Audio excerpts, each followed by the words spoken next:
Virtual reality isn't all just intense games. It has the ability to be something really pretty. There are lots of environments to go explore. From outdoors to indoors, there is something for everyone. I'm here to showcase some pretty environments and some unique games for each environment that might interest you. I'm Hotdogs, and I'm here to show you some of the best scenes and environments VR has to offer. Let's start this demonstration with Google Earth. It's free and it's easy to understand. Feel free to visit millions of different locations in VR. Oh, okay. Okay.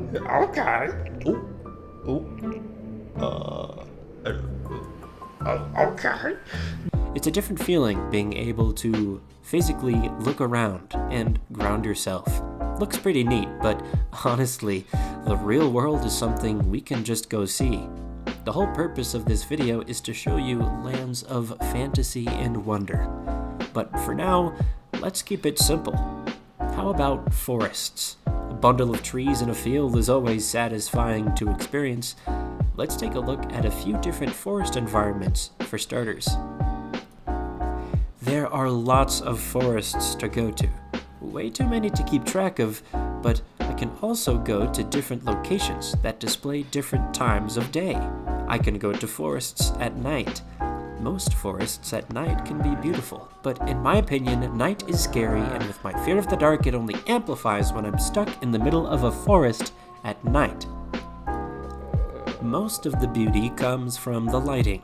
Like this forest, for example, is quite realistic looking, and there are dogs here that I can pet and throw a bone or a ball for. There are plenty of different types of every environment, especially in the game Vrchat. But let's look at forest scenarios in some video games. You can play the game The Forest, and you're in a forest. Well, you can chop down trees, hunt for animals, collect safe drinking water, and survive. Oh, and did I mention there's cannibals?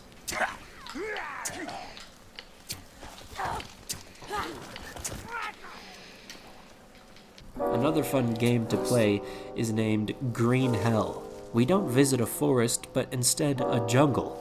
This game is much more harsh and really emphasizes the survival part of being in a jungle. Deal with infections, parasites, wild animals, bugs, and so much more. It's a lot harder of a game, but it's really pretty. And when it turns night in either of these two games, I kinda just wanna curl up in a ball and cry, but it's still pretty, and with enough fire, I'll be just fine. Hello there.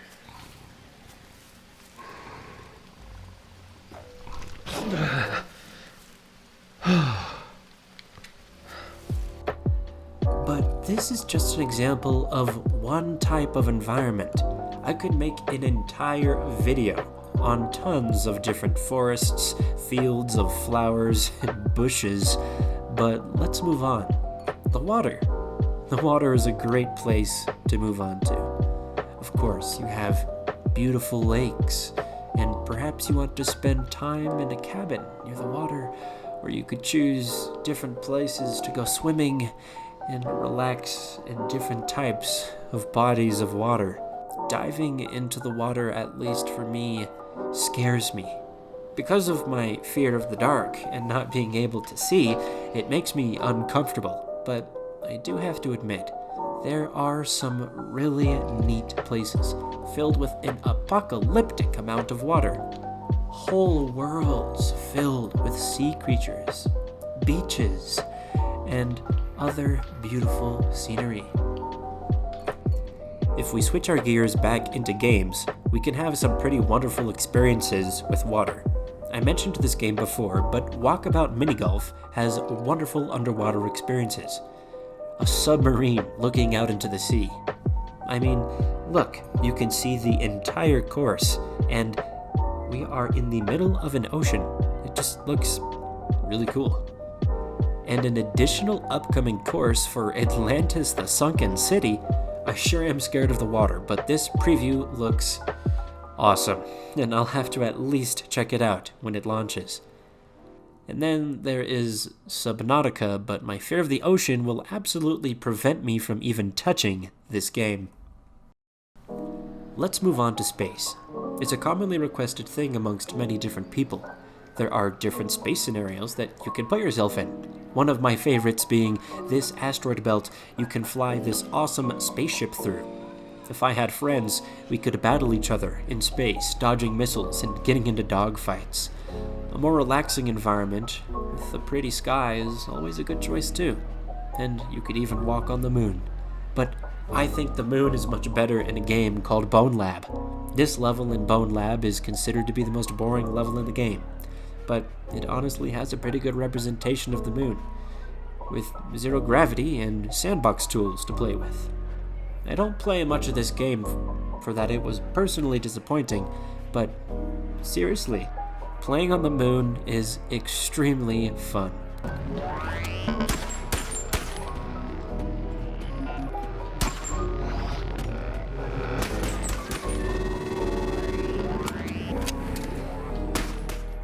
A different game that has a lot of content packed into it is No Man's Sky. This game is literally all about space and alien planets. You get in your spaceship and fly around the universe. With 18 quintillion different worlds to visit, you won't be running out of places to explore. Land on the ground, make a base, or fly out into the space station and buy goods from the locals. See a ship that you want? You can buy it and make it all yours. There are lots of space games, from Star Wars to Galactic Bounty Hunters, but I can't showcase them all for that I don't own every VR title. But Space Pirate Trainer is another fun game where you can dodge bullets and shoot down spacecraft. And the enemy gets exponentially larger, amassing to miles upon miles of spaceship just for you to shoot down. It's hard. I never beat the game, but maybe you can.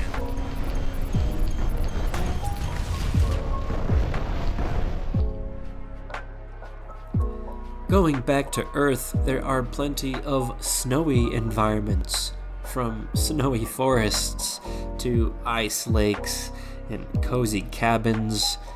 There are lots of different snow environments as well. I think you get the point now that there is a little of everything.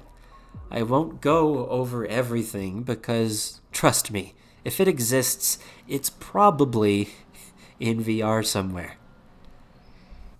I can do target practice and Hotdogs, Horseshoes, and Handgrenades in both a forest environment and a winter wasteland environment. Even the game The Forest has a section on the map where it snows.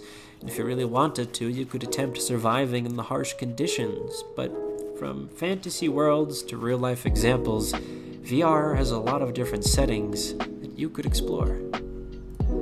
Now, let's change up the mood a little. VR doesn't have to be realistic at all. It could be absolute fantasy. Some environments you could visit are absolutely stunning. There's a world in Vrchat named Pretty World Storage, and it's a world where you go down a massive hallway consisting of many different beautiful worlds. All you have to do is walk through the picture of what you want to visit, and you go there and experience that world in VR, with or without your friends. Hang out, take pictures, it's great. And this doesn't even hold all of the pretty worlds. It's only holding a small fraction of them. And when it comes to games, there are beautiful games. Some games have really gorgeous scenery. Moss is a good example, with its lovable character and puzzles that you have to solve, to the simple games like Fuji. And even Blade and Sorcery, looking past all the bloodshed, you can really get a feel for how the game really looks. I thought it would be interesting to include some creativity in the video about beauty in VR. Pens in many games allow you to draw in the air and create 3D drawings in your world space. VRChat does it simply, but there are games that do just that. such as Tilt Brush, a 3D painting program with limitless capability. I mean, just look at some of the drawings people have made in Tilt Brush, shown off in Vrchat for you to physically explore in 3D.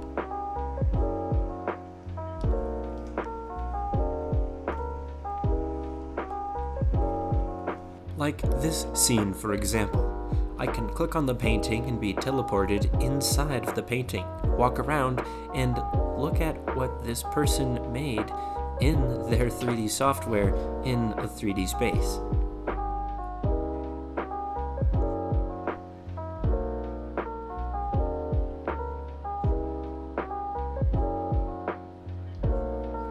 And not just 3D drawings are possible in VR.